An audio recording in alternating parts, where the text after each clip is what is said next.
If you're starting an agency and you're looking at lead acquisition channels to actually get clients for your agency, there are actually only 3 methods that I recommend for your business. And in this video, I'm gonna go over every single method, where to start when you're starting out, and what lead acquisition channels to look into as you scale your business. You've built your own AI, but you don't know how to sell it. Stop building tools that collect dust. Start deploying infrastructure that collects revenue. This is the AI Sales Academy. Your plug-and-play business starts now. So the first one that I want to look into as your beginner that everyone talks about is cold email. Obviously, most businesses, cold email has been along for a long time. You can use Outlook, Google Workspace, all those things. But the one thing happening with cold email is most of the time, Google Workspace and all these cold email channels is they're not really allowing you to send as many emails as before, right? Yes, you can set up an SMTP server and send emails en masse if you want to send emails, 1,000 emails per day outside of Google Workspace. But what you're going to end up is you're going to have to index your emails, make sure you're not hitting spam, and buying 10 different domains and 3 emails per domain just to send out 3,000 emails per day is not very effective, right? Some of the odds that I'm seeing with my friends that are running cold email agencies is it's taking 2,000-3,000 emails for one booked call that shows. So in reality, is you can spend upwards to $9,000 per month just to get 3 to 5 booked calls per day, right, at scale. Maybe your numbers are a little bit better, and it also varies for your niche, right? But if you're in a B2B niche, that's the kind of numbers that I'm seeing. So slightly below average today is cold email, right? So still is effective. If you want to diversify your lead generation channels, cold email is good, but it's not something that I would solely rely on, right? Next thing that I would take a look at, is messaging, right? So maybe you're sending messages on Instagram DMs, LinkedIn Sales Navigator, or Instagram. Is all these channels are great, but it's very similar to cold email to where you're under the limitations of the channel, right? So for example, Instagram, if you're sending too many messages per day, let's say over, maybe 50 to 100 messages, then they're going to shadow ban your account, right? Or you won't be allowed to send any more messages for the day, and you're gonna wait for the next day. Most of the time, whenever on these channels on Facebook, on Instagram, or on LinkedIn, there's usually a gatekeeper, right? So if you're trying to reach the decision maker, he or she is likely not running that social media account, right? An exception would be LinkedIn if you're using LinkedIn Sales Navigator, but LinkedIn Sales Navigator, I believe, limits you to a certain number of messages per month.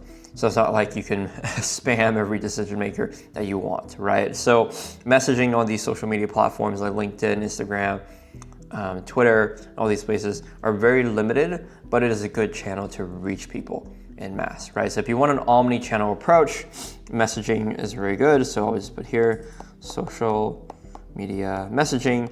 But a lot of the times that you'll see, depending on your niche, is that you'll be reaching a lot of gatekeepers, but none of the actual decision makers, right? Unless you're, messaging a owner operator in which he's doing everything, but likely that person doesn't have that much cash flow to work with you to begin with. And obviously, in my opinion, the worst choice is always the choice that takes up most of your energy and is non-scalable. And for me, honestly, I believe that is going to be cold calling. So, if you're starting out, if you want to book some calls for yourself, cold calling is great to just improve your skills. But at scale, even cold calling now, when you call someone on the iPhone, they're going to screen and see who you are. So, there's a method to where you can say, hey, I'm just making a call back, and you'll get to the gatekeeper. But more and more, cold calling is becoming even worse, right?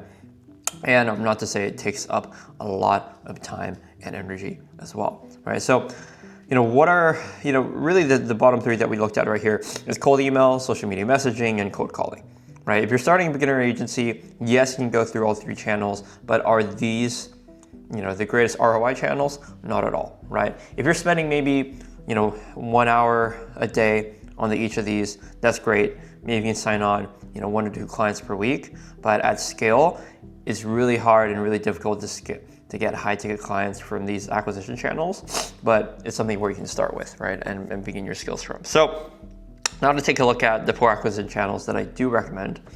One of those channels that I've heard that is becoming more and more popular is cold SMS or sending messages through iMessage. So I'm gonna put that in the same category, but both of them are different because you could send messages through iMessage, through Project Blue, SendBlue, and these platforms for SMS marketing are really good because they bypass A2P registration and you're able to reach people that way. And more people are always on their phone now, so their deliverability on cold SMS sometimes is even better than cold email, simply because people are going to look at your texts more than email. Cons of that is obviously you're having a chance of going to spam as well. If you have a phone number that has just poor deliverability, it's going to get banned. So if you're not doing A2P registration correctly, or if you're not paying for a service like SendBlue, then you're not going to put yourself in a good position, right? And so cold SMS, I'd put as average, because it just really depends on how you run it, right? If you are messaging a niche to where you can reach them through iMessage, yeah, cold SMS is great, right? If you're blasting, cold SMS through a lot of channels, and of course you can only do this to B2B. If you do this B2C, it's technically illegal. Then you can also run into a lot of deliverability issues. But all in all, it's a great method to get clients, mostly low ticket, to get things started, and it'll allow you to reach decision makers and reach people faster than cold email, social media messaging, and cold calling, right? And it all goes back to is how fast can you reach the decision maker in the least amount of time as possible. The next lead generation method that maybe not all of us can tap into is referrals and affiliates. And honestly, these are just relationships that you build with other companies, right? So let's say you were to go to a convention, or you were to work with, let's say you're a lead generation company, and there's also a coaching offer in your niche, but they don't handle lead generation, but they handle the coaching aspect. So you can partner up with that business, and they can refer you business owners, and you give them a rev share on whatever you close, right?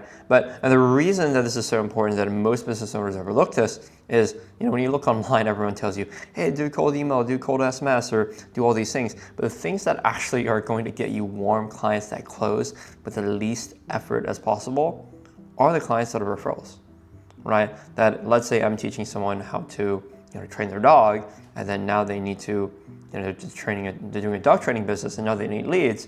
Well, I'm obviously going to just refer them to one of my friends.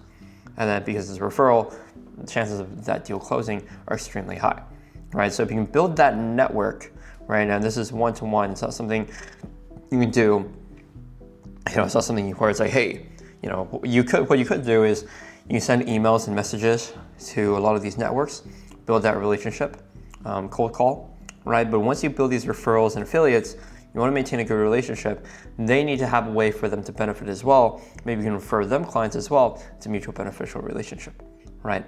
And the next tier beyond this is organic content. Because we are obviously in a trust recession, so people trust organic content the most. And the organic content I'm talking about here is content on YouTube and Instagram, right? Mainly these 2 channels. TikTok, you could, YouTube Shorts you could, but I don't think people are looking at those as much. And so YouTube, if you're taking your SEO seriously, right? And I strongly believe that if you're in a niche and you post 100 videos about your niche, right, addressing all the questions that they have and what you can help them with, and you put those videos on YouTube, there's 100 videos in the next 3-6 months, you're going to be top 1% of your niche, and you're going to get clients. If you do that for 100 days and you don't get a client, message me on YouTube or leave a comment. I guarantee that won't happen, right? But because we're in a trust recession, organic content is what's going to help you, because at the end of the day, no matter what lead generation method you're using, someone's going to look up your business. They're going to go to Google and be like, hey, what is this guy's business? What do they do, right? And the last thing that you want to happen is for them to make a search and not see anything, right? But if they look you up, they see all these YouTube videos, they watch more and more and more, they're a warmer lead, and they'll close on the spot, believe me. And then obviously the best choice is paid ads. And the reason for this is, paid ads is just the most scalable method in this day and age, right? So obviously, if you just were to run paid ads without a foundation, that's not great. What I do believe you should have is you should have some organic content, right? To be able to nurture the funnel. So someone comes in from a paid ad, they have organic content to look at, and then they become, a warmer lead for you to close. Right? But paid ads is the best lead acquisition channel simply because you can understand how much money you're putting into the business and how much money you're getting back out, right? So that's super important. And if you're starting out, I truly believe you need to have an omni-channel approach. So maybe start out with cold email, social media messaging, cold calling. A lot of these processes you can automate now. You can even hire a VA to do your cold SMS. And once you have that, the things that you can do pretty much for free today is nearly all the above, right? So except paid ads, right? That's the only thing that really would cost money to do. But once you start closing a couple clients, maybe you have 3 to 5 clients, start putting that money back into the business, throw it into paid ads, and you're gonna have a stronger foundation to getting clients for your agency.